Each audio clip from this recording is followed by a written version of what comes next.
அவர்கள்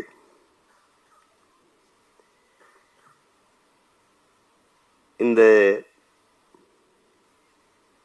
கலைஞர்களை நிகழ்வை சிறப்பிக்க வந்திருக்கிற பாராட்ட வந்திருக்கிற என் அன்பு தம்பி கேலி சித்திரத்தின் மூலம்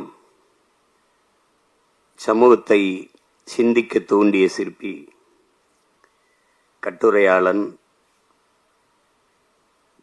பேச்சாளன், கருத்தாளன் பாலா அவர்கள் இந்த திரைப்படத்தில் பங்கேற்ற மதிப்புமிக்க கலைஞர் பெருமக்கள், ஒளிப்பதிவாளர் என் அன்பு தம்பி சிவி, படத்தொகுப்பாளர் தம்பி இளங்கோவன், இசை வழங்கியிருக்கிற இளவல் தீசன், கலை இயக்குனர் தம்பி முஜிபூர் அவர்கள், சண்டை இயக்குனர் தம்பி சுரேஷ் அவர்கள், ஆடை நிபுணர் பூங்குயில் கிட்டு அவர்கள், திரையிலே தோன்றி கதாபாத்திரங்களை கண்முன்னே நிறுத்துகிற கலைஞர்களாக இருக்கிற அன்பு தம்பி ஆனந்தன், எதிர்நாயகனாக நடித்திருக்கிற அறிமுக நாயகர் தம்பி பிரவீன் பழனிசாமி, நகைச்சுவை நடிகர் என் தம்பி காதல் சுகுமார், என் அன்பு மாமன் சவுந்தர் அவர்கள், கதாநாயகியாக இருக்கிற அன்பிற்கினிய அபி நட்சத்திரா அவர்கள், எல்லோருக்கும் என்னுடைய அன்பும் வாழ்த்துக்களும். இந்த நிகழ்விலே பங்கேற்று இதை உலகெங்கும் பரவி வாழ்கிற என் உயிர் சொந்தங்களிடத்திலே கொண்டு போய் சேர்க்க இருக்கிற அச்சு ஊடக, காணொலி ஊடக என் உறவுகள் அனைவருக்கும், குறிப்பாக மதிப்புமிக்க பெருமக்கள் அன்பிற்கினிய அண்ணன் நெல்லை சுந்தரராஜன் அவர்கள், பெருதுளசி, பழனிவேலங்கையா அவர்கள், தம்பி மீனாட்சி போன்ற மதிப்புமிக்க பெருமக்கள், எப்போதும் நான் பேரன்பு கொண்டு நேசிக்கிற என் அன்பு சொந்தங்கள், உங்கள் அனைவருக்கும் என்னுடைய அன்பும் வணக்கமும். இங்கே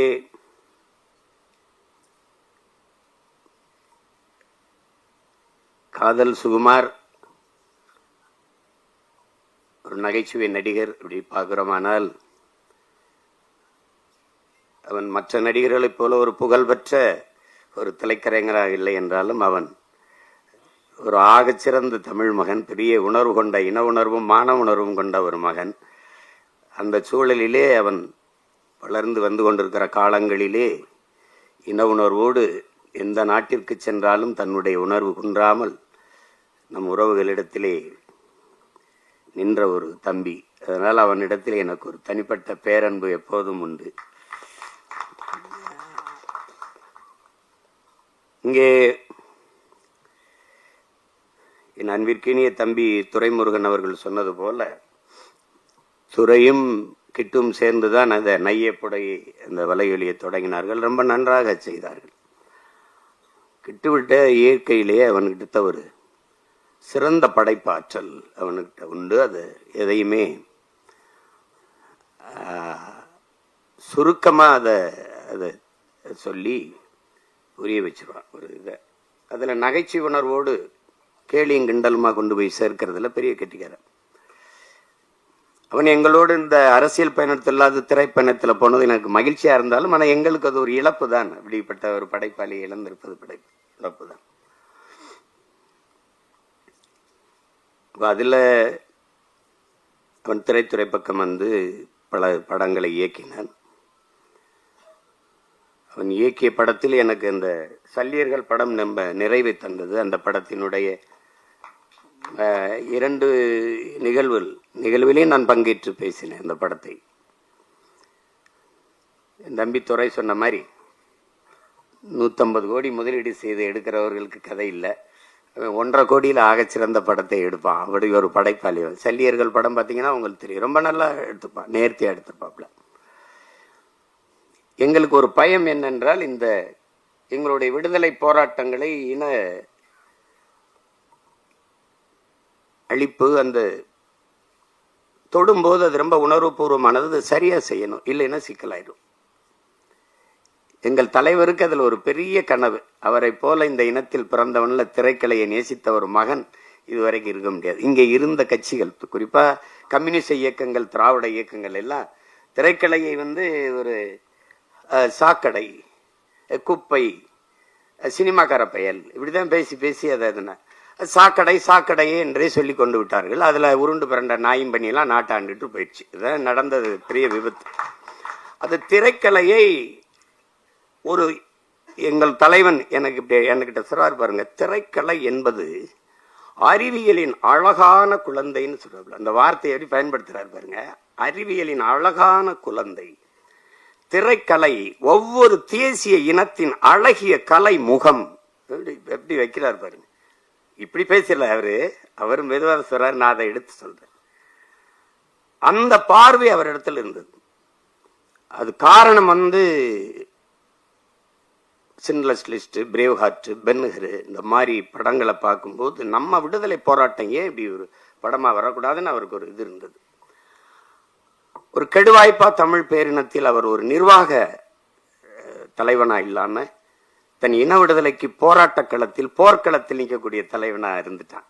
அவன் மட்டும் இவர்களை மேல 50 ஆண்டு 60 ஆண்டு 10 ஆண்டு 20 ஆண்டு ஆள் இருந்த உலகத்திலே தலை சிறந்த நாடாக தன் இனம் வாழ்கிற நாட்டை கொண்டு விட்டான். அவனுடைய கனவு பல்லாயிரம் ஆண்டுகளா தம் முன்னோர்கள் தூக்கி சுமந்த கனவு. அவன் அறம் சார்ந்து வாழ்ந்த ஆட்சி செய்த மறவர்களின் கனவு. அதனால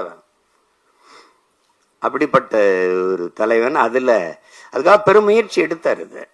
தன்னுடைய போராட்டத்தை இப்படியாவது எடுத்து கொண்டு போறோம்னு எடுத்தாரு சின்ன சின்னதா. அதுக்குள்ள எங்களுக்கு காலம் சரியா வரல, அது கெடுவாய்ப்பா அமையல, முடிஞ்சிருச்சு. அதனால இந்த மாதிரி படங்களை எடுக்கும்போது ஒரு நடுக்கம் இருக்கும். அது சரியா செய்யணும், இல்லைன்னா தப்பா போயிடும். வரலாற்றை தவறா பதியக்கூடாது, உங்களுக்கு தெரியும். அதுல என் தம்பி சல்லியர்களை போராட்ட வரலாற்றில் பெருங்கடல், அது ஒரு துளியை மிக சரியா பதிவு செஞ்சான்னு எனக்கு ஒரு நிறைவு. அதுபோல இந்த ஆட்டி படத்தையும் அவன் சிறப்பா செஞ்சிருப்பானுங்கிறதுல எனக்கு அசைக்க முடியாத நம்பிக்கை. இங்கே அந்த ஆட்டி அப்படிங்கிற அந்த படத்துக்கு சொல்லுவோம், அது எங்கள் குடியில் பெண்கள் முதலாம் அப்படின்னு. அதுல மாற்று கருத்து இருக்க முடியாது. கிட்டு பேசும்போது வருத்தத்துல சொன்னா நமக்கு வரலாற்று பதிவுகள் எதுவும் இல்லை அப்படின்னு அது ஒத்துக்கணும். இதில் நம்மளா பெருமையா பேசிக்கிறது இருக்குல்ல. எப்படின்னா, வரலாற்றை படைக்கிறவனுக்கு அதை எழுத பதிவு செய்ய நேரம் இருக்காது. நம்ம செய்யல இருந்தாலும் விழுந்துட்டா மீசையில மண்ணோட்டில் பெருமை பேசுற மாதிரி தான். அடி இப்படி அடிச்சானே, எவ்வளவு அடிச்சாலும் தாங்கினேன் பத்தியில, அது மாதிரி பேசிக்கிறதா. அதையும் உணர்ந்தவன் இந்த இன வரலாற்றில் என்னுயிர் தலைவன் மேதகு பிரபாகரன் அவர்கள் மட்டும்தான். இப்ப எங்களுக்கு பாத்தீங்கன்னா, நமக்கு நம்ம பாட்டை அரசனுக்கு அரசன் அருள்மொழி சோழன் உலகின் பல்வேறு நாடுகளை வென்று கடல் பல கடந்து படை பல நடத்தி பல்வேறு நிலப்பரப்பு வென்று 3வது பெரிய பேரரசை நிறுவினார். இது ஆனா அது அது ஆண்டாங்கிறதுக்கு ஒரே ஒரு சான்று தான் இருக்கு, பெருவுடையார் கோயில் தான் இருக்கு, தஞ்சை பெரிய கோயில் மட்டும். அதுக்கு முன்னாடி இன்னொரு பாட்டன் கரிகால் பெருவள சோழன் ஆண்டுகாண்டா நம்மள, அதுக்கும் சான்று இந்த கல்லணை தான். இல்லைன்னா எங்களுக்கு கதையை முடிச்சிருப்பான். அதை வச்சுட்டு நாங்க எதை சொல்லிட்டு இருக்கோம். அப்ப நமக்கு வரலாற்று சான்றுகள் இல்லை, தமிழர்களுக்கு வரலாறு இல்லை. அப்ப இலக்கிய சான்று தான் இருக்கு, வெறும் இலக்கிய சான்று தான் இருக்கு. அதுல இப்ப பாண்டிய நெடுஞ்செழியன் மதுரை ஆண்டான், அதுல எங்க பாட்டி கண்ணகி பெருமாட்டி போய் கால் சிலம்பி உடைச்சு இது நீதியை நிலைநாட்டினான்னு ஒரு காப்பியம் இருக்கு. ஆனா வரலாறு இல்லை. அப்ப அதுல இந்த வரலாற்றை மீட்டுருவாக்கம் செய்யறதுல ஒரு பெரிய சிக்கல் இருக்கு. என்ன இங்க சொன்ன மாதிரி, கிட்டு செஞ்ச மாதிரி நம்மளுடைய வரலாற்றை பதிவு செய்யலாம் நம்மவே இல்லாதனால எல்லாம் கற்பனை ஆயிடுச்சு. இலக்கியம் பொய் பேசும், சுவைபட சொல்லு. இலக்கியம் என்பது நயம்பட உரைத்தல், அதுதான் உங்களுக்கு. அது சுவைபட சொல்லுதல், அது பொய் பேசும். இப்ப உருகி சுகம்பெறா மார்பை திருகி எரிந்தால் தீயிட்டால்னு சொல்லும் போது அது என்ன இப்படி அப்படின்னு கேட்கும்போது அப்ப நான் எங்க வாத்தியார், தமிழ் வாத்தியார் குப்புசாமி எனக்கு பாடம் நடத்தும் போது, அப்ப இப்ப இருக்கிற மதுரை வேற மதுரையா ஐயான்னு கேட்டாரு. அப்படி இல்லடா, தீ பற்றி எரிந்ததுன்னா வாழ்ந்த மக்கள் அவளுக்கு நேர்ந்த துயரத்தை துன்பத்தை கண்டு வயிறு எரிந்தார்கள்ங்கிறத அப்படி சொல்லியிருக்காங்க சுவைபட அப்படின்னு. அப்ப இலக்கியம் பொய் பேசும், இதிகாசங்கள் பொய் பேசும், புராணங்கள் பொய் பேசும், காப்பியம் காவியம்லாம் பொய் பேசும். ஆனால் வரலாறு பொய் பேசக்கூடாது, பொய் பேசாது, பொய் பேசாது. அதனாலதான் நாங்கள் முற்றுமுழுதாக வரலாற்றில் புறக்கணிக்கப்பட்ட ஒரு இனத்தின் மக்கள் இன்றைக்கு வரைக்கும். இப்ப உதாரணமா, இப்ப கண்ணகி அவளை எடுத்துக்கிட்டா எங்களுக்கு என்ன பெருமை இருக்குதுன்னா, சோழ நாட்டுல பிறந்து பாண்டிய நாட்டுல இறந்து சேர நாட்டுல தெய்வமாகிறா. எழுதின எங்க பாட்டன் இளங்கோவடிகள் 3 மன்னர்களை இணைத்து, 3 நிலப்பரப்பை மன்னர்களை இணைத்து ஒரு காப்பியத்தை செய்கிறார். அது காப்பியம், அது கற்பனை. ஆனால் கண்ணகியிலும் சிறந்தவள் இருக்கிறார் எங்கள் குலத்தில், எங்க முன்னோர். அது எங்க பாட்டி வேலு நாச்சியார். அது காவியம், இது வரலாறு. ஆட்டினா பாருங்க, ஆட்டி படைக்கிறானையா அப்படிங்கிற மாதிரி ஆட்டி படைத்தால் ஒரு பெண்மகள். தமிழர்கள் பொதுவா மானுடனே தாய் வழி சமூகத்திலிருந்து வந்தவன் தான். முதல் திணையிலே நம்ம முதல் நிலத்திலே தாய் வழியில், 2வது நிலமும் தாய் வழி, 3வது மருத நிலத்தில் என்று வேளாண்குடிகளாக மாறுகிறோமோ, அவன் காட்டை பார்க்க போகும்போது, வீட்டை பார்க்க பெண் இருக்கும்போது, ஒருவனுக்கு ஒரு தீங்கிறது வரும்போது தந்தை வழி சமூகம் ஆயிருது. அங்கதான் முதல் எழுத்து. எங்க ஐயாமே சொல்றாருல, பேரை போடும்போது அவரு எசக்கிய சேர்த்துக்கிட்டாரு அப்படின்னு. அப்ப தந்தை வழி சமூகமா வரும்போதுதான் அது வரைக்கும் பெண்ணு தான், தாய் வழி சமூகம் தான். நம்ம அதை மாற்ற முடியல. இன்று வரைக்கும் நாடு தாய் நாடு தான், மொழி தாய்மொழி தான். என் தம்பி கார்வணன் சொன்னது மாதிரி இந்த தமிழ் குடிகளுக்கு 90 விழுக்காட்டுக்கு மேலே பெண் தெய்வங்கள் தான். எனக்கு கூட என்னுடைய குலதெய்வம் வீரமாகாளி பெண்ணு தான். இங்கே இருப்பீர்கள் நீங்கள். எங்கள் இன வரலாறு இந்த திராவிடர்கள், அதுவும் ஐயா ராமசாமி பெரியார் வந்த பிறகுதான் எங்களுடைய வரலாறை தொடங்குகிறார்கள். திராவிட வரலாறு, திராவிட. இன்றைக்கும் தமிழன் இன அரசியல் வரலாறு ஐயா பெரியார், அண்ணா, கருணாநிதி அவர்கள், எம்ஜிஆர் அவர்கள், ஜெயலலிதா அவர்கள், இதுதான் பெஸ்ட்.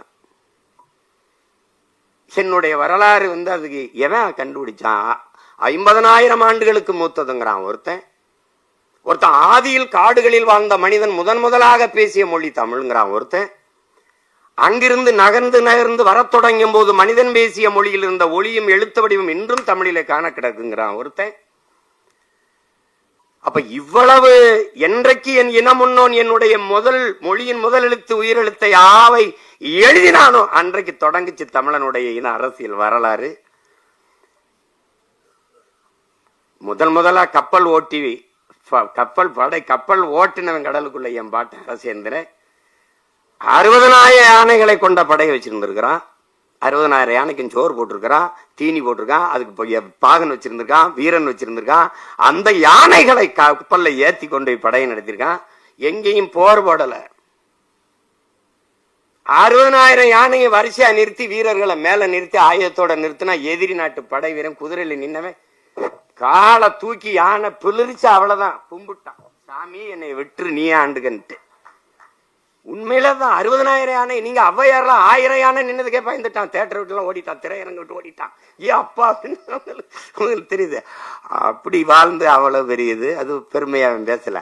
ஓடுகிற நீரை தடுத்து பாசனத்திற்கு பயன்படுத்திட முடியும்னு அறிவியல் தொழில்நுட்பம் வளராத காலம் 1800 2000 ஆண்டுல தொட்டிருக்கான் ஒருத்தன். கரிகால சோழன். ஒரு பயம் ஒண்ணு அதெல்லாம் பேசல, எவனும் பேசல,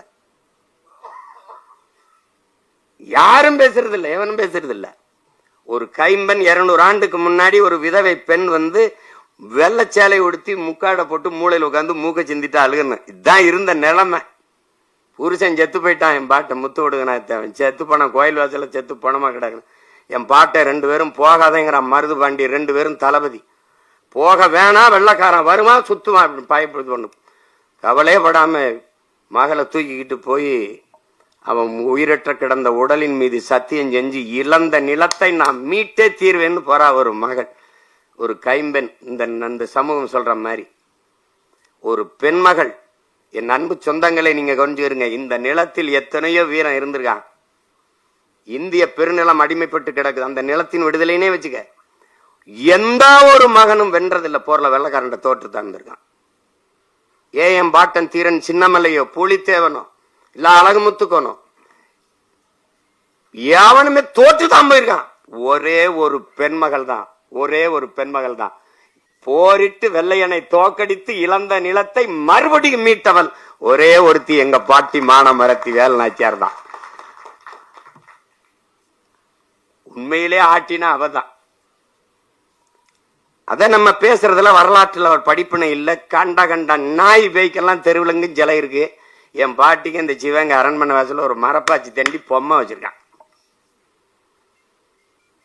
இதெல்லாம் அப்ப எப்படி வருதுன்னா கோபம் வருது. வரலாற்றில் நீ புறக்கணிக்கப்பட்டுட்டாய். உன் பாடத்திட்டத்திலே தென்னாட்டின் சான்சிராணின்னு தான் உன் பாட்டி எழுதியிருக்கான் வேலுநாச்சியார. வேலுநாச்சியார் பிறந்து இறந்து 85 வருஷம் கழிச்சு பிறக்கிறா. மணிக்கர்ணைங்கிற பெண் 85 வருஷம் கழிச்சு பிறக்கிறார். இளம் வயதிலேயே திருமணம் முடிச்சு கொடுத்ததுனால சான்சி அந்த மன்னன் இறந்து போனதுனால அந்த நிலப்பரப்புக்கு அவ தலைவியாகி அரசியானதுனால சான்சி ராணி. இளம் வயது திருமணம்னால பாய் லக்ஷ்மி பாய் சான்சி ராணி லக்ஷ்மி பாய்னு பேர் வருது. நீ என்ன வரலாற்றுல பதிவு செஞ்சிருக்கணும்?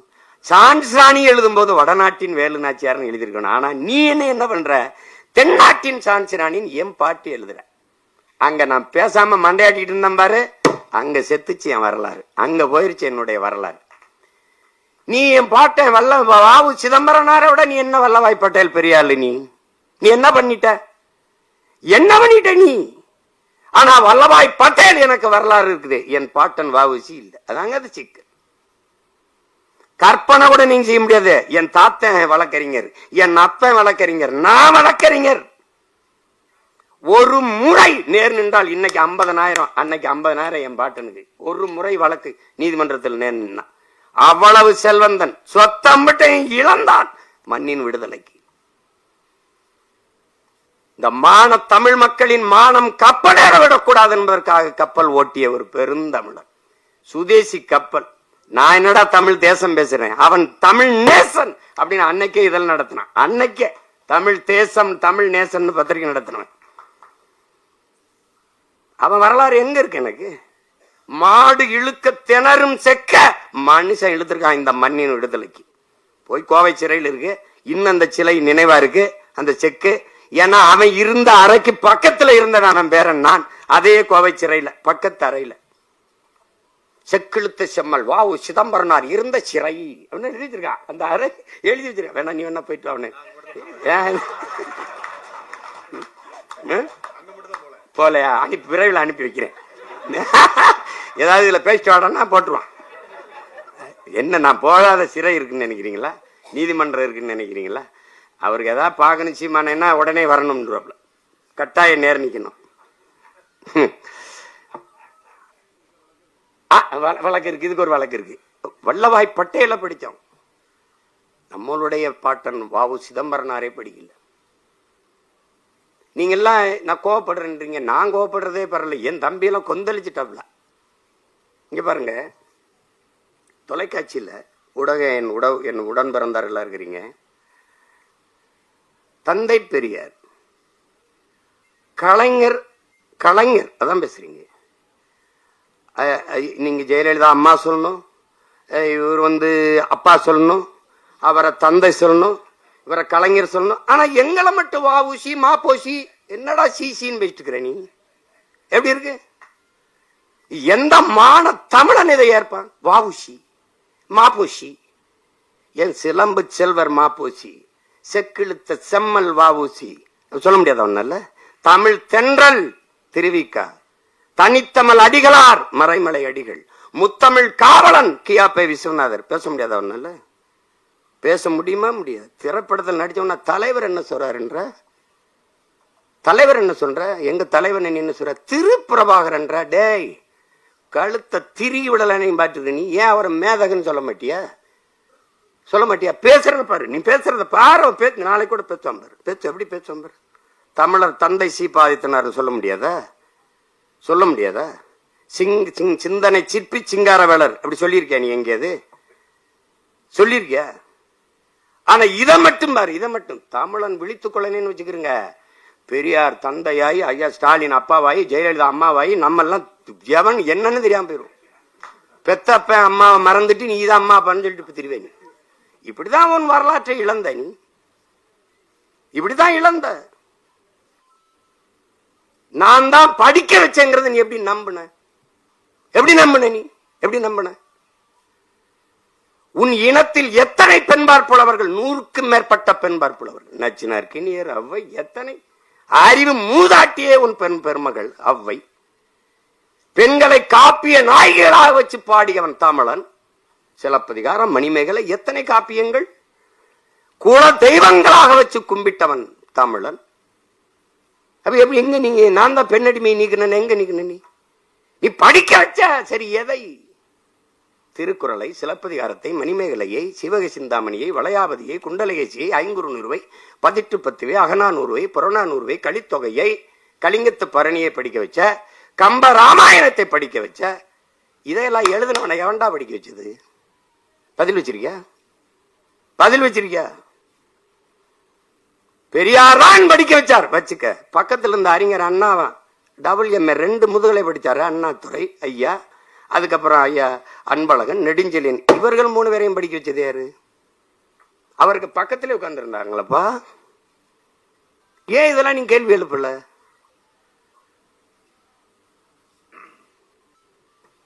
வரலாற்றை மறந்து விட்ட இனம் சுடுகாட்டில் இறந்து கிடக்கிற பிணம்ங்கிறான் கோசிமி. எங்க இருக்குது ஒன்னு? எங்க நீ பெண்ணை அடிமைப்படுத்தின? தமிழன் பல்வேறு நிலப்பரப்பை வென்றான். எந்த இனத்தையாவது அடிமைப்படுத்தி ஆண்டான்? ஒரு செய்தி சொல்றா பாப்போம். என் மாண்புடா, என் மாண்பு தமிழ் பேரன்பின் தாயிடா. இல்லைன்னா யாரும் ஊரே யாவரும் கேளீர்னு எந்த மொழி சொல்லிருக்குடா? பிறப்பு ஒக்கும் எல்லா மனிதருக்கும் கூட பாடல, எல்லா உயிருக்கும். உலகத்துல எந்த மொழி சொன்னது? என் தமிழ் தான் சொன்னது. என் தமிழ் தான் பாடியது. புதியது ஒரு உலகம் செய்வோம், கெட்ட போரிடும் உலகத்தை வேரோடு சாய்ப்போம். என் தமிழ் தான், என் தமிழ் தான். காக்கை குருவி எங்கள் சாதி, நீல் கடலும் மலையும் எங்கள் கூட்டம். எங்கள் தமிழ் தான். இது எனக்கெல்லாம் கற்பிச்சேங்கிற. பாரதி பிறந்து இறந்து 1921 நம்ம பாட்டன் பாரதி இறந்து போறாங்க. 36 தான் ஐயா ராமசாமி பெரியார் பேசவே ஆரம்பிக்கிறாப்ல. பேசவே ஆரம்பிக்கிறார். அவன் பாடாத பெண்ணியமாடா, அவன் பாடாத கல்வியை வலியுறுத்தியாடா? எப்படி? தமிழை சனியன் என்கிறார், அவன் இனிது என்கிறார். வான் அளந்த அனைத்தும் அளந்த வன்மொழி வாழியவங்கிறான். வான் அளந்த அனைத்தும் அழிந்தவரா என் தமிழ்ங்கிறான். வான் அளந்த அனைத்தும் அறிந்தவரா என் தமிழ் வளர்மொழி வாழியவேங்கிறான். நீ காட்டு மிராண்டிங்க. சிங்களம் புட்ககம் சாவகம் யாவும் சென்றேறி பல தீவனுக்கும் சென்றேறி அங்கு தங்கள் புலிக்கொடி மீன்கொடி நின்று சால்புற கண்டவர் தாய் நாடுங்கிறான். எப்படி? நீ காட்டு மிராண்டிங்கிற. அவன் என்ன சொல்றான் பாருங்க, முட்டாள்கள்ங்கிற. உலகம் புறாவென்று தன் கொடிய நாட்டியவன்டா பரம்பரையிடாவேங்கிறான். எப்படி இருக்கு? வெறியில தான் ஒருத்தன் வந்துட்டான். டே, தாய பழித்தவனை யாரு தடுத்தாலும் விடாதே, உன் தமிழை பழித்தவனை தாயே தடுத்தாலும் விடாதேங்கிறான். இதுல எங்கிட்டு இருக்கார் பெரியார் சிறியார்? எங்களுக்கு எவனா இருந்தாலும் சரிதான். என் மொழியை இழிவு செய்தான் எவனா இருந்தாலும் எங்களுக்கு எதிரிதான். தமிழ் சனியன் ஒளி. முதல்ல அந்த சனியனை ஒளிடா. இதான்டா கோட்பாடு. இல்ல பெரிய தத்துவம் அதெல்லாம் தூக்கிட்டு வர்றதில்லை. எங்க கோட்பாடை பாரு. இப்படி எவனா பாத்தியா? என் இறைடா, என் இறை சிவன் தன் உடலில் சரி பாதியை கொடுத்து நிற்கிறான். அது ஆணுக்கு பெண் சமம் அல்ல. என் உடன் பிறந்தார்களே, ஆணும் பெண்ணும் சமம். அதான் எங்க கோட்பாடு, எங்கள் நிலைப்பாடு. ஆணுக்கு பெண் என்ற கோட்பாட்டை ஏற்கலாம். ஆணும் பெண்ணும் சமம். அதை நிறுவி காட்டியவன் எங்கள் உயிர் தலைவன். ஆணுக்கு நிகராக பெண்ணுக்கு அரசியல் செய்ய காவல்துறையிலே, வான்படையிலே, கடற்புடி படையிலே, கரும்புடி படையிலே எல்லாவற்றிலும் சமபங்கை கொடுத்தவன் என் உயிர் தலைவன் மேதகுவே பிரபாகரன் அவர்கள். அதைத்தான் அவன் பிள்ளைகள் இன்று 234 இடம் என்றால் 117 ஆண்கள் 117 பெண்களை கொடுக்க காரணம் அதுதான். இதில் பெருமை ஒன்றுமில்லை, பிறவி கடமை செய்கிறோம், அவ்வளவுதான். பெண்ணை போற்றாத எந்த இனமடா உயர்வடைஞ்சிருக்கு. பெண்ணு என்னது தனியா வந்து ஒப்பந்தம் பண்ணி செய்யற பொம்மை அது. என்னை பெற்றவளடா, என் உடன் பிறந்தவளடா. அதன் போற்றாத சமூகம் எப்படி மேன்மை அடையும்? எப்படி உயர்வடையும்? எப்படி உயர்வடையும்? பெண்ணடிமை தீரு மட்டும் பேசும் திருநாட்டில் மண்ணடிமை தீர்ந்து வருதல் முயல் கொம்பேங்கிறான் புரட்சி பாவலர். அதான் இங்க இருக்கிறது. பெண்ணால முடியாதுன்னு என்ன இருக்குது? அப்ப எப்படி எங்க பாட்டியால முடிஞ்சது, வேலுநாச்சியாரால முடிஞ்சது? நடந்தது நிகழ்காலத்துல. பெண்புலி எங்க தலைவர் வந்து ஒரு இதா கொடுக்கிறாரு, ஒரு இலக்கை, இதை போய் செய்யுங்கன்னு. பல முறை ஆண் போராளிகள் நம்ம பிள்ளைங்க போய் பாருங்க, தோற்று வராங்க. போன எல்லாருமே ஆண் புலிகள் தான். ஏன் இதுல பெண் புலிகளுக்கு நம்ம பிள்ளைகளுக்கு வாய்ப்பு கொடுக்கல? ஏன் அவங்க போகலன்னு தலைவர் கேட்கும்போது, நம்மளாலே முடியல, நம்ம பசங்களாலே முடியல, பெண்கள் எப்படி அண்ணான்னு கேட்கும்போது, இல்ல ஒரு தடவை கொடுத்து பாருங்களேன் வாய்ப்பு. சரியாக போய் அந்த இலக்கை வென்று முடித்து வந்தார்கள். உங்களுக்கு தெரியும், நம்மளுடைய அங்கையர்கண்ணி நம்முடைய அக்கால் முதல் பெண் கரும்புலி, உங்களுக்கு தெரியும் எல்லாம். உங்களால் கற்பனை செய்ய முடிகிறதா? என் உடன் பிறந்தார்களே, பேரன்புமிக்க பெற்றோர்களே, சிங்கள ராணுவ கடற்படையினுடைய மொத்த கட்டுப்பாட்டையும் வைத்திருக்கிற ஒரு கப்பல், ஒரு போர்க்கப்பல். அந்த கப்பல்ல தான் மொத்த கடற்படை இயக்கமும் இருக்கு. அதான் இருக்குது, அதுக்குள்ள இருக்கு. அதை தகர்க்கணும். அதை தகர்க்க ஒரு தலைவன் யாரை தேர்வு செஞ்சிருக்கலாம்? ஆனால் ஒரு பெண்மகள், அவள் பேர் அங்கையர்கண்ணி. அந்த அங்கையர்கண்ணி அவள் கரும்புலியாக அவளை தேர்வு செய்யறாங்க. அப்படின்னா நெஞ்சில குண்டை கட்டிட்டு வெடிக்கணும். அவளே ஆயுதமா மாறணும். அதான் கரும்புலின்னா அவளே ஆயுதம், உயிரே ஆயுதம். அதான் அது. அப்ப போகும்போது அவளுக்கு அந்த 2-3 நாள்ல, நாளைக்கு காலையில ஒரு கரும்புலி மறவனுக்கு இந்த நாளில், இந்த கிழமையில், இந்த தேதியில், இந்த நேரத்தில் நான் சாக போகிறேன் என்பது தெரியும். ஆனால் மகிழ்ச்சியா தான் இருப்பான், எல்லாரோட பேசிட்டு இருப்பான், சிரிச்சிட்டு இருப்பான். இந்த நொடியில நம்ம சாக போறோம்னு தெரியும். அப்படி ஒரு மகளுக்கு தெரியுது, ஒரு பெண் மகளுக்கு தெரியுது. அவள் அந்த பெரிய இலக்கை தகர்க்கணும். அதுல 3 நாளைக்கு முன்னாடி காய்ச்சல் வந்துருது. இந்த காய்ச்சல் அடிக்கிறதே சக தோழிகளுக்கோ தோழர் போராளிகளுக்கோ சொல்லிட்டா அன்னைக்கு தகவல் போயிடும்.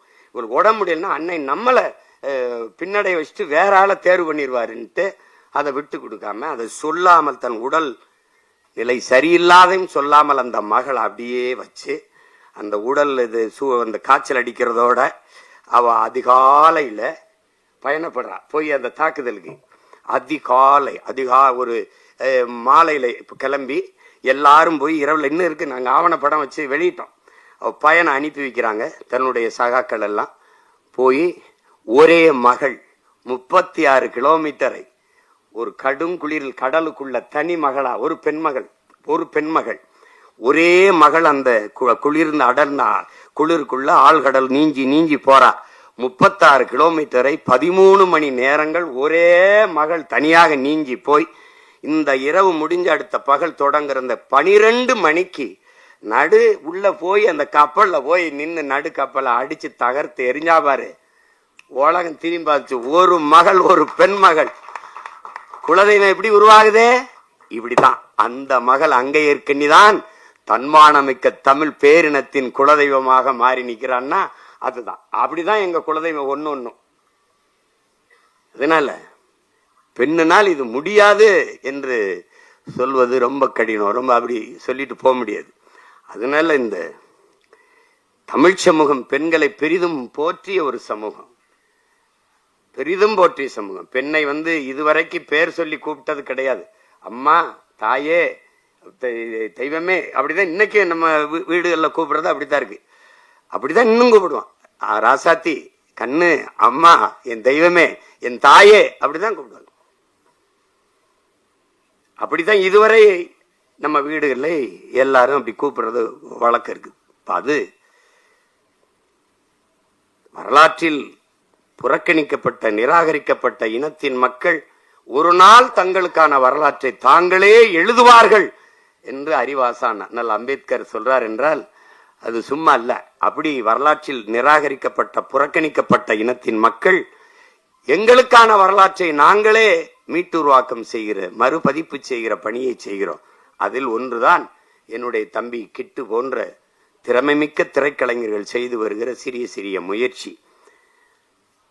அதில் இன்னைக்கெல்லாம் பொன்னியின் செல்வன் ஒரு படம் பார்த்தா அதுதான் நம்ம சோழ வரலாறுன்னு நினைச்சிட்டு இருக்கோம். அது ஒரு புதினம், அது ஒரு நாவல், அது ஒரு ஒரு திரைக்கதையா அது ரசிக்கத்தக்க சொல்லப்பட்டது. உண்மையான வரலாறு அது ஒண்ணும் இல்லையே.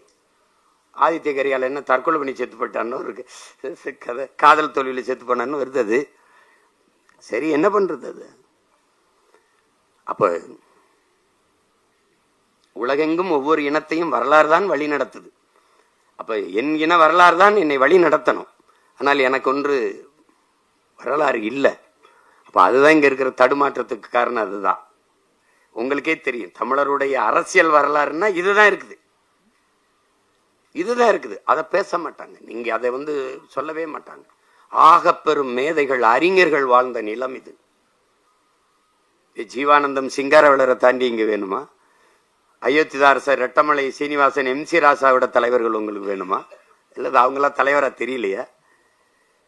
பெரும் பெரும் மேதைகள் வாழ்ந்திருக்காங்க இந்த நிலத்தில். தன்னலமற்று உண்மையும் நேர்மையுமாக இந்த மக்களுக்கு வாழ்ந்து மறந்திருக்கான். கக்கன் தாத்தா காமராஜர், தாத்தா கக்கன், தெய்வ திருமகன் தாத்தா முத்துராமலிங்க தேவர், எவ்வளவு பெரிய மேதைகள் இந்த நிலத்தில் இருந்து வாழ்ந்திருக்காங்க. அந்த வரலாறுலாம் புறக்கணிக்கப்பட்டிருக்கு. தமிழனுக்கு எவன் தலைவனா வந்தாலும் சாதி மதத்துக்குள் தள்ளுவான். தமிழன் அல்லாத எவன் வந்தாலும் அவனை அப்படியே தலைவனா ஏற்று கொண்டாடுவான். இது ஒரு நோய், இது ஒரு நோய். சீமான் வந்தா என்ன ஆளுக, அப்படிதானே என்ன ஆளுக, நம்ம ஆளுகளா அப்படின்னு என்னையே கேட்டான் தோல் மேல கைப்பட்டு. நீங்க என்ன ஆளுகன்னு. நான் அப்படியே நான் சித்தாளுக, உங்க வீட்டுல பூச்சி வேலை இருந்தா சொல்லுங்க, பூசிட்டு போறேன்னு. அது தெரிஞ்சுக்கிற ஆர்வமா இருப்பான். விசாரிப்ப எப்படி விசாரிப்பான்னு நினைக்கிறீங்க? நீங்க எந்த ஊரு? ராமநாதபுரம். சிவகங்கையில எந்த ஊரு? அப்பா என்ன பாக்குறாப்ல? அப்பா அவன் சொந்தக்காரன், அவன் சாதிக்காரன் பேரவர்னு சொல்லி அவர் உங்களுக்கு என்ன வேணும்பா? இவன் ரொம்ப கஷ்டப்படுறான்னு நான் என்ன ஆளுகன்னு சொல்லிடணும். ஏன்னா இந்த சாதி தாங்க, என்னங்க உங்க பிரச்சனை? நான் உங்க வீட்டுக்கு பொண்ணு கேட்டு இல்லையே. எப்படி இருக்கு புரியுதா? இது தன்னின பகையால் தாழ்ந்து வீழ்ந்த ஒரு சமூகம். காப்பா அரவாணன் ஐயா, அவரை யாருன்னு கேட்டுறாதீங்க.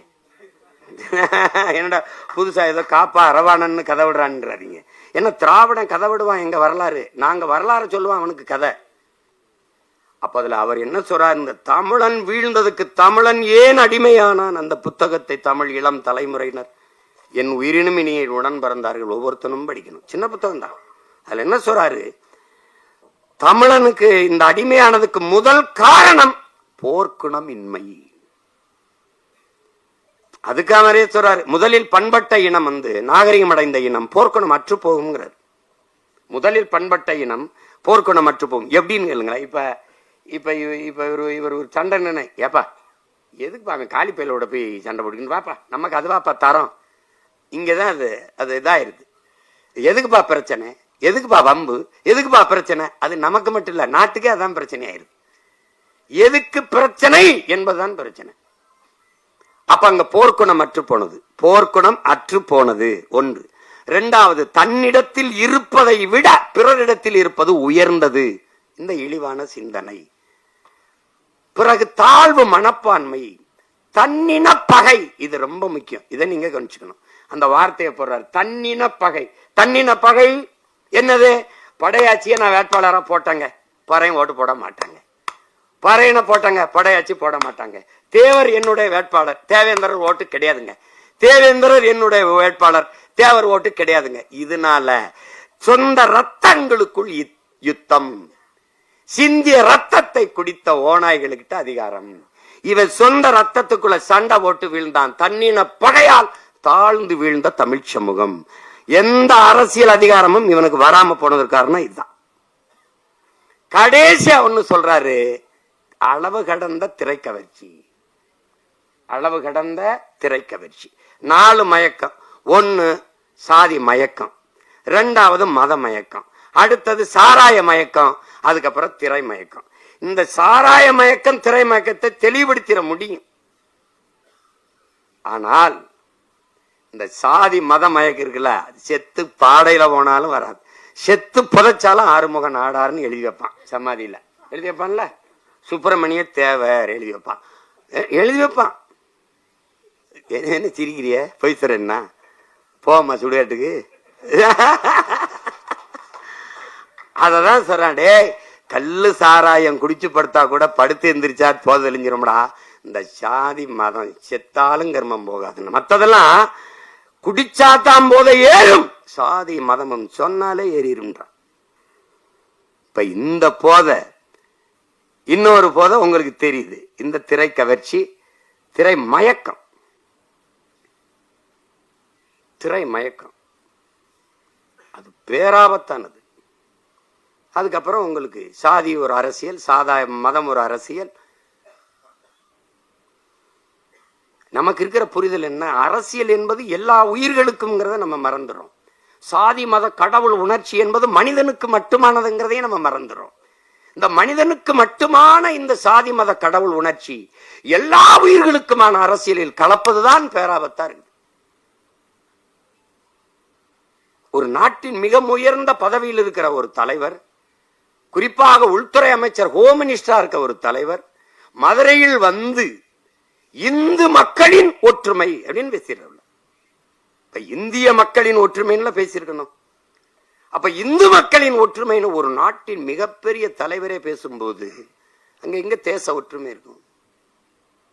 அது எப்படி இருக்குது? அது எவ்வளவு பெரிய ஆபத்தான ஒரு கருத்தா இருக்குது பத்தியெல்லாம்.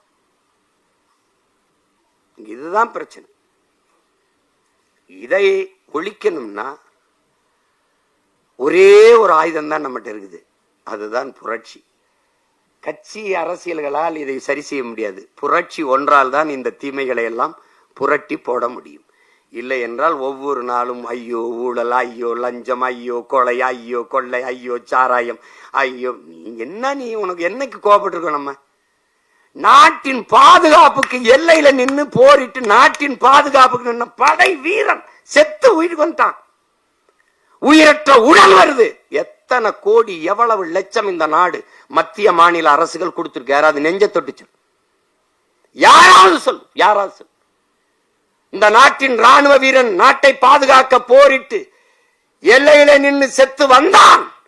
மத்திய அரசு 1 கோடி அறிவிச்சது, 2 கோடி அறிவிச்சது, முடியாதா? மாநில அரசு கொடுத்தது. ஒருத்தன் வெங்கல பதக்கம் வந்தா 1 கோடி அந்த நிறுவனம், 1 கோடி இந்த மாநில அரசு, 1 கோடி அந்த அரசு என்றா. அப்ப செத்து வந்ததுக்கு என்ன கொடுத்திருக்கு? கள்ளச்சாராயம் குடிச்சு செத்தவனுக்கு 10 லட்சம். ஒரு முதலாளி அவன் காட்சி வித்து பல லட்சங்களை சம்பாரிச்சு கொண்டிருக்கிறான். கொழுப்படுத்து போய் ஒருத்தன் குடிச்சு செத்துருக்கான். ஒரு முதலாளியின் லாப தேவை, ஒருத்தன் போதை, இதுல செத்து விழுந்தவனுக்கு 10 லட்சம் மக்கள் காசுல கொடுக்கப்படுது. ஆனா நாட்டை காப்பாத்த எல்லை நின்று செத்து வந்தவனுக்கு எத்தனை லட்சம்? யாராவது சொல்லுங்க. நான் ராணுவத்துக்கு போய் செத்தன்னா, நாட்டுக்காக செத்தால் என் வீட்டை என் நாடு பாதுகாக்கும் எண்ணம் வராத போது எவன்டா நாட்டு ராணுவத்தில் வந்து சேருவான்? எவன் சேருவான்? அப்புறம் தேசப்பற்று எப்படி வரும்? நாட்டுப்பற்று எப்படி வரும்? நாட்டுக்காக செத்தவன் மீதே நாடு பற்று வைக்காத போது நாட்டுப்பற்று எவனுக்கு வரும்? சாதாரண குடிகளுக்கு எப்படி நாட்டுப்பற்று வரும்? எப்படி வரும்? எல்லாத்தையும் நம்ம சகித்துக்கிட்டோம் பாருங்க. இந்த இடத்துல கோவப்படல, இந்த இடத்துல கேள்வி வரல. ஏன் இப்படி நடக்குது? கேள்வி வரல. ஏன்னா குப்பையை கூட்டுற தொழிலாளியை கூட நீ தனியார் முதலாளிக்கு கொடுத்துருவீன்னா எதை நீ வச்சுப்ப? 1 கிலோ குப்பை, 1 கிலோ குப்பை வரல 12 ரூபாயாங்க. யாராவது சொல்லுங்க, எல்லாம் படிச்சவங்க தானே இருக்கீங்க. 1 கிலோ குப்பையை அள்ளி எடுக்க 12 ரூபாயா? ஒரு கழிவறையை கழுவி முடிக்க 350 ரூபாயா? 350 ரூபாய்க்கு ஒரு கக்குசு கழுவிக்கலாங்க உங்க வீட்டுல? நீங்க சிரிக்கிறதுக்கு சொல்லல, கோவப்படணும். நம்ம பாட்டன் தாத்தன் சொல்றான்ல, ஏமாறுகிற இருக்கிற வரை ஏமாற்றவே இருப்பான், ஏமாற்றவன் இருப்பான். திட்டம் போட்டு திருடுற கூட்டம் திருடி கொண்டே இருக்குது, அதை சட்டம் போட்டு தடுக்கிற கூட்டம் தடுத்து கொண்டே இருக்குது. அது நடந்துட்டுதான் இருக்குது. அண்ணா திருடனாய் பார்த்து திருந்தாவிட்டால் திருட்டை ஒழிக்க முடியாது. இப்ப திருடனா பார்த்தா அவன் திருந்தல, இப்ப நம்ம திருத்தணும். அவன் தான் திருந்தலையே, 1 வருஷம் 2 வருஷம் இல்லையா, 60 வருஷம் திருடுறான். அவன் திருந்தலையே, அப்ப என்ன பண்ணணும்? திருத்தணும். யார் திருத்தணும்? நாம தான். என்ன பண்ணணும்? உங்க கையால என்ன பண்ணணும்? ஒரே ஒரு அழுத்தணும். என்னது? ஒற்றை விரல் புரட்சிங்கிறது சரிதான். அது தெரியல. அவங்க உட்கார்ந்து இருக்கிற அவங்க எல்லாம் அதிகாரம், அது நாம கொடுத்ததுங்கிற எண்ணம் நமக்கு வரணும். நம்ம போட்ட ஒத்த ஓட்டுல வந்த வலிமை தான் அதுன்னு வரணும். உங்களுக்கு என்ன வரணும்? அதுதான் முக்கியம். இங்க அப்ப அங்கதான் மாறுதல். அதுதான் அண்ணல் காந்தியடிகள் உலகத்தை எப்படிப்பட்ட மாறுதலுக்கு கொண்டு வர நினைக்கிறியோ அதை உன்னிலிருந்து தொடங்குடாங்கிறாரு. நீங்க நான் என்னிலிருந்து தொடங்குறேன், நீங்க உங்களிலிருந்து தொடங்குங்க. நம்மிலிருந்து நல்ல மாற்றம் தொடங்கட்டும். நான் 6 மாசத்துல தேர்தல் வருது, அப்பவாவது ஒரு மாறுதல் வருதான்னு பார்ப்போம். அதான் ரொம்ப முக்கியம். என்ன ஐயாமனே?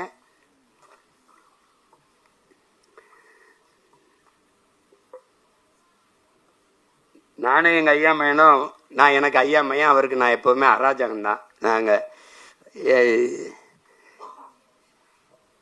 உங்களுக்கு தெரியும், எங்க அப்பா தமிழ் கடல் நெல்லைக்கண்ணன் எங்க அப்பா. அவங்க எப்பவும் என்னை மகனே ஐயான்னு தான் அழைப்பாங்க, மகனேன்னு அழைப்பாங்க. நான் ஏதாவது கேட்டா வாழ்க வாழ்க தமிழுடன் அப்படிதான் சொல்லுவாங்க. வாழ்க தமிழுடன். எப்பவுமே வைக்கும்போது ஐயா படிக்கணும், ஐயா படிக்கணும், ஐயா படிக்கணும், ஐயா படிக்கணும், அது சொல்லிட்டு தான் வைப்பாங்க. அப்படி எங்களை தமிழ் பால் ஊட்டி வளர்த்த தாய் தந்தை எல்லாமே எங்க அப்பா தான். எங்க அப்பாவுடைய அன்பு மகன் எங்க ஐயா மகன் சுகா அவர்கள். பெரிய அறிஞர், அமைதியா இருப்பாரு, பெரிய எழுத்தாளர், பெரிய ஆற்றலாளர், பெரிய திரைக்கதை. அந்த என்னன்னா, எங்க அப்பா இளையராஜாவுக்கு முன்னாடி நான் ஒரு காரியம் சாதிக்கணும்னா பாடி காட்டினா போதும். டே நீ பாடாத நான் செய்கிறேன்னுவாங்க. எங்க அப்பாவுக்கு முன்னாடி பாடி காட்டணும்னா நீங்க என்ன வேணா நினைச்சுக்கிறீங்க, நான் பாடி காட்டுவேன், பாடுவேன். அது ஒரு தடவை என்னை கூட டே என் முன்னாடி நீ பாடி காட்டுறான்றாப்ல. அப்பா நான் சொல்லிட்டு தானே பாடினேன். என்ன தெரியுமா அதுல அந்த வானத்தை போல மனம் படைச்ச மன்னவனே அப்படின்னா நல்லா இருக்காப்பா, நான் பாடிடுறேன். இல்லடா நீ என் முன்னாடி பாடி, உங்க முன்னாடி தான் பாடி காட்ட முடியும் அப்படி. ஏன் அவர் பாடும்போது ஒரு கோவம் வராதுன்னா, அவர் சுதி சுத்தமா பாடுவாரு, இசை தெரியும், எனக்கு தெரியாது. அதனால அவர் ஒரு மெட்டு போட்டு வச்சிருப்பாரு, நான் ஒண்ணு பாடி விடுவேன். அதுல டே தயவு செய்து பாடாதரா, நீ என்ன சொல்றியோ செஞ்சிரண்டா. அது மாதிரி அவ்வளவு ஒரு இது. எங்க ஐயாமே சொன்னதெல்லாம் உண்மைதான். ஏன்னா உங்ககிட்ட சொல்றதுக்கு என்ன, நான் முத மேடையில எப்படி பேசுறதுன்னு எனக்கு யாரும் கத்துக் கொடுக்கல. 5 வயசுல எப்படி எல்லாம் மேடையில ஏறி பேசணும் அப்படின்னு கத்துக் கொடுக்கல. எப்படி சண்டை போடணும்னு தான் 5 வயசா இருக்கும்போது ஒரு சிலம்பு கம்பை கொடுத்து கத்துக்க சொன்னாங்க. அப்புறம் 10ஆவது படிக்கும்போது கராத்தே வகுப்புல போய் சேர்த்து விட்டாங்க. முதல்ல சண்டை தான் கத்துக்கிட்டேன், அப்புறம் தான் பேச கத்துக்கிட்டோம். மேடையில பேசும்போது ஒருத்தன் குறுக்க பேசிட்டு இருந்தா முதல்ல கத்துக்கிட்டது ஞாபகத்துக்கு வந்துருது. அவங்க எல்லாம் நினைச்சுக்கிட்டு இருக்காங்க நம்ம போய் அடிதடியில ஈடுபட்டு இனிமே சிறைக்கு போறேன்னு. சிறையில இருந்து வந்துதான் கட்சி ஆரம்பிச்சிருக்கேன். அதையும் கவனத்தில் வச்சுக்கிட்டு பேசணும். நான் ஆள் வச்சு அடிப்பேன்னு நினைக்கிறாங்க, நானே போய் அடிப்பேன். அதெல்லாம் தம்பி, ஏன்னா நான் இங்க இருக்கிற தலைவர்கள் ஐயா கருணாநிதி ஐயா, ஐயா எம்ஜிஆர் ஐயா, ஐயா அம்மா ஜெயலலிதா அம்மா எல்லாம் பார்த்து அரசியல் செய்ய வந்தவன்ல. தான் செத்தாலும் சரி தன் இனம் வாழ்ந்தால் போதும் நின்ன உலகத்தின் தலை சிறந்த வீரன், என் இனத்தின் பெருமாவீரன் பிரபாகரனின் மகன். சும்மா போய் இதெல்லாம் கிடையாது. இப்போ எங்க ஐயா பரிணாமன் பாடலை நினைவுபடுத்தினாங்க. என் தம்பி எசைக்கு கார்வண்ணன் கூட அன்னையும் பாடினாங்க. இதுதான் வேலை. சமைப்போம், சாப்பிடுவோம், டப்பாவை கவித்து வச்சுட்டு தாளம் போட்டுக்கிட்டு மாறி நாங்கள் பாடுவோம். அந்த பாட்டை நம்ம கம்யூனிஸ்ட கட்சிகளில் நாங்கள் பயணிக்கும் போது நம்ம தோழர்கள் பாடினது தான் அது. ஐயா பரிணாமன் பாடல். குறிப்பாக என்னுடைய தம்பிகள் ரொம்ப நல்லா பாடுவாங்க. இது ஆனால் அது என்ன நான் விட்டுட்டேன் பிறன்னா, 10 தலை ராவணனே ஒத்த தலை ராம வென்றான்னு வருது. அம்மாவுக்கு புரிதல் வரும்போது 10 தலை கிடையாது, அதுவும் வரலாற்று திரிவு தான். கலை 10ல் தலை சிறந்தவன், திசை 8ம் புகழ் கொண்டவன் ராவண பெருந்தகை. அதுதான் அந்த கலை 10ஐ தலைவத்தா பின்னாடி வந்தவன் மாட்டான். ஒருத்தன் 10 தலையோட பிறக்க முடியுமான்னு பாருங்க. அதுல இன்னும் கோவம் வரும் பாருங்க. அந்த ஜண்டுபாம் விளம்பரத்துக்கு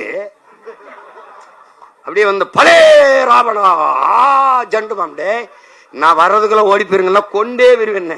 அவன் கலைவத்தில் தலை சிறந்தவன், திசையெட்டும் புகழ் கொண்டவன். அத போய் கலைபத்தை தலைபத்தாக்கி ஒத்தத்தலை ராம வென்றான்னு போட்டான். அதுல மொத்தத்துல வீரம் வேணும்னதுல நான் ஒத்துக்கிறேன், அது ஒத்துக்கிறேன். அந்த பாடல் அதை விட்டுற போறேன். ஆனால் இவ்வளவு நேரம் இந்த நிகழ்ச்சியை மிக அழகுற நெறியாலை செய்த அன்பு தங்கை கவிதா அவர்களுக்கு என்னுடைய அன்பும் வணக்கமும் வாழ்த்துக்களும். அவங்க ஊடகத்துறையிலையும் பணியாற்றி கொண்டு இதை எங்க ஐயாமையும் சொன்னாரு, அவங்க தமிழ் நல்லா உச்சரித்து பேசுறாங்கன்னு. ஏன்னா நாங்க தேட வேண்டியது இருக்கு, யாரு தமிழ் நல்லா பேசுறா. இல்ல லைஃப்ல சொல்ல வேண்டியது இல்ல, வாழ்க்கையில வாழ்வுல இருக்கு, சொல்லு இருக்கு. எல்லா சொற்களுக்கும் நமக்கு உயிர் சொற்கள் வேர் சொற்கள் கணக்கில்லாம இருக்கு. பயன்படுத்தணும், கொஞ்சம் பயன்படுத்தணும். அதுதான் நம்ம சொல்றது, வேற ஒண்ணும் இல்ல. யாரு மேலே எங்களுக்கு கோபம் இல்ல. தாய்மொழியை பேச தெரியாத இனம் வந்து வாழாது. அதனால அது அந்த வருத்தம் தான் எங்களுக்கு, அது ஒண்ணும் இல்ல. தங்கை எப்படி பேசுனதுல எனக்கு ஒன்றும் வருத்தம் இல்லை. ஏன்னா தமிழ் பேசுனா படிக்க தெரியாத பிள்ளைன்னு நினைச்சிருவாங்க. நான் பள்ளிக்கூடம் படத்தில் நடிச்சிட்டு இருக்கும்போது இந்த கையெழுத்து நினைவு கையொப்பம் வாங்க வரும்போது நான் தமிழ்ல கையெழுத்திட்டேன் அன்புடன். சினேகா அவர்கள் வந்து ஆங்கிலத்தில் கையெழுத்திட்டாங்க. நான் கேட்டேன் எப்படின்னு, ஐயா நான் வந்து தமிழ்ல தான் போட்டுக்கிட்டு இருந்தேன். ஒரு தடவை தமிழ்ல போட்ட போது ஒரு அம்மாவும் பொண்ணு வந்து கையெழுத்து வாங்கிட்டு போனாங்க. போகும்போது தமிழ்ல கையெழுத்து போடுறாங்க, இந்த இவங்க படிக்கல பொறுக்குன்னு. அது தமிழ்ல கையெழுத்து போட்டா படிக்கலன்னு நினைச்சுக்கிறான். அப்ப படிக்கல, பள்ளிக்கூடம் போல இவருக்கு தமிழ்லே பேசிட்டுக்கிறான்னு நினைக்கிறான். அதனால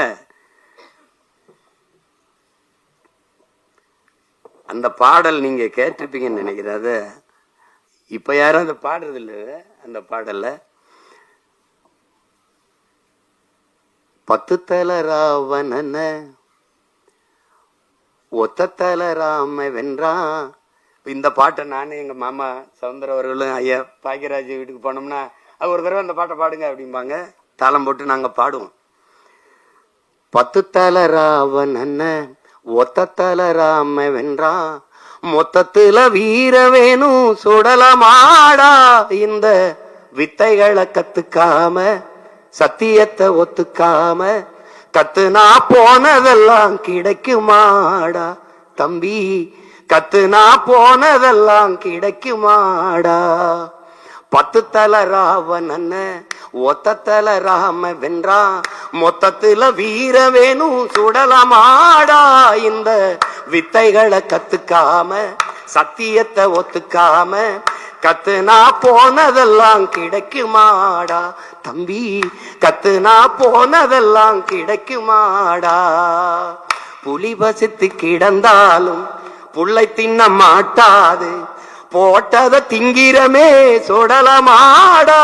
நம்ம பொண்டு உள்ள வாழ்க்கையில கண்ட சுகம் ஏதும் இல்ல, தெண்டத்துக்கு உழைக்கிறமே நியாயமாடா தம்பி, தெண்டத்துக்கு உழைக்கிறமே நியாயமாடா. இது அந்த பாடல் ஐயா பரிணாமன் அவர்கள் எழுதினது. அது ரொம்ப முற்போக்கான பாடல். அந்த வரியை தவிர மத்தெல்லாம் நமக்கு உடன்பாடு. இப்ப இருந்தா கூட ஐயா மாத்தி அதை கொடுப்பாங்க அதுல. அப்ப அது எவ்வளவோ பாடல்கள், எவ்வளவோ சித்தர்கள், ஞானிகள், யோகிகள் எல்லாம் தோன்றி என்னென்னமோ. எங்க தாத்தா பட்டுக்கோட்டை சொன்ன மாதிரி முன்பு இயேசு வந்தார், அப்புறம் காந்தி வந்தார், புத்தன் வந்தார், அப்புறம் இயேசு வந்தார், அப்புறம் காந்தி வந்தார். எதையோ சொன்னாங்க, எழுதி எழுதி வச்சாங்க. எல்லாத்தையும் தான் படிச்சீங்க, என்ன பண்ணி கிழிச்சிங்கன்னு தெரியல. அது மாதிரிதான் இப்ப நானும் நாமளாவது எல்லாரும் சேர்ந்து ஏதாவது உருப்படியா கிழிப்போம் வாங்கன்னு தான் கூப்பிடுறேன். அதுக்கு என்னுடைய தம்பி கிட்டவர்கள் எழுதி இயக்கி என்னுடைய ஆறுயிர் இளவல் எசக்கி கார்வண்ணன் அவர்கள் தயாரிச்சிருக்கிற இந்த ஆட்டி படம் ஒரு சிறிய முயற்சியா இருக்கும். சொல்றான், புரட்சி என்பது ஒவ்வொரு மனிதனின் காலடிக்கு கீழே காய்ந்த சருகுகளாக காத்து கிடக்கிறது ஒரு தீக்குச்சியின் உரசலுக்காக அப்படிங்கிறான். ஒரு தீக்குச்சி வந்து உரசி போடணுங்கிறதுக்காக காய்ந்த சருகா காத்து கிடக்குதுங்கிறான். அப்படி உரசி போடுற ஒரு தீக்குச்சியா என் தம்பி கிட்டுவனுடைய ஆட்டி படைப்பு இருக்கட்டும் என்று நான் வாழ்த்துறேன். இந்த நிகழ்விலே இவ்வளவு தூரம் பங்கெடுத்து விழாவை சிறப்பித்திருக்கிற என் அருமைக்குரிய உறவுகள், என் அன்பு சொந்தங்கள், மதிப்புமிக்க ஊடக உறவுகள், உங்கள் எல்லோருக்கும் என்னுடைய பேரன்பும் வாழ்த்துக்களும். நன்றி, வணக்கம்.